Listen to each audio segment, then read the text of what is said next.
आज की कहानी है लोमड़ी, शेर और हिरण की कहानी। एक जंगल में एक लोमड़ी रहती थी।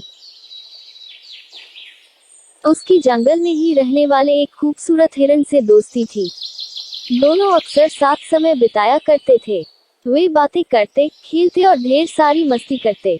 हिरण को लोमड़ी की दोस्ती पर बड़ा भरोसा था, इसलिए उसके मांसाहारी होने पर उसने उससे दोस्ती की थी। जंगल के अन्य जानवर उसे लोमड़ी से दूर रहने की सलाह देते, लेकिन उसे भरोसा था कि दोस्ती की खातिर लोमड़ी उसे कभी नुकसान नहीं पहुंचाएगी। एक दिन एक बूढ़ा शेर जंगल में आया।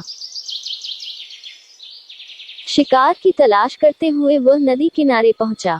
वहां नदी के दूसरे किनारे पर उसे हिरण नजर आया, जो लोमड़ी के साथ खेल रहा था। हिरण को देखकर शेर के मुंह में पानी आ गया और वह उसका मांस खाने की योजना बनाने लगा। लेकिन अब उसमें पहले जैसी फुर्ती नहीं रह गई थी कि हिरण को भागकर पकड़ ले। उसने बहुत सोच विचार किया और अंततः लोमड़ी को अपने साथ मिलाने का इरादा कर लिया। अगले दिन उसने लोमड़ी को अपने पास बुलाया और उससे कहा, लोमड़ी, क्या तुम मेरी सहायक बनोगी? तुम्हारा काम होगा जंगल के जानवरों को फुसलाकर मेरे पास लाना। पास आते ही मैं उनका शिकार कर लूंगा और हम दोनों आधा आधा मांस बांट लेंगे। लोमड़ी ने शेर का प्रस्ताव स्वीकार कर लिया। अगले दिन से उसे काम शुरू करना था।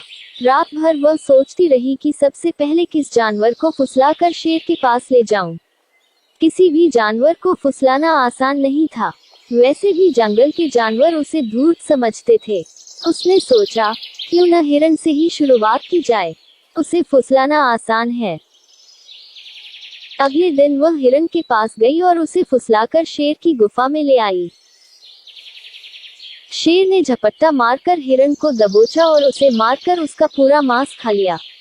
लोमड़ी खड़ी देखती रह गई। बाद में उसने शेर से शिकायत की, तुमने वादा किया था कि आधा मांस तुम मुझे दोगे, लेकिन तुम पूरा मांस खा गए। तुमने मेरा भरोसा तोड़ा है। शेर उसे डपकते हुए बोला, पहले अपने गिरेबान में झांक कर देख। क्या तूने अपने दोस्त का भरोसा नहीं तोड़ा और उसे मेरा शिकार बनाकर मेरे पास नहीं लाई? भरोसे की नसीहत तब देना जब तू खुद भरोसेमंद हो। अब चल भाग यहाँ से। जो अपने दोस्त की न हुई, वो मेरी क्या होगी? लोमड़ी मुंह लटकाकर वापस चली आई। उसे उसकी करनी का फल मिल गया। सीख, लोमड़ी, शेर और हिरण की कहानी का मॉरल, कभी किसी का भरोसा नहीं तोड़ना चाहिए। भरोसा तोड़ने वाले पर कोई भरोसा नहीं करता। कहानी पसंद आए तो लाइक, शेयर और सब्सक्राइब जरूर करें।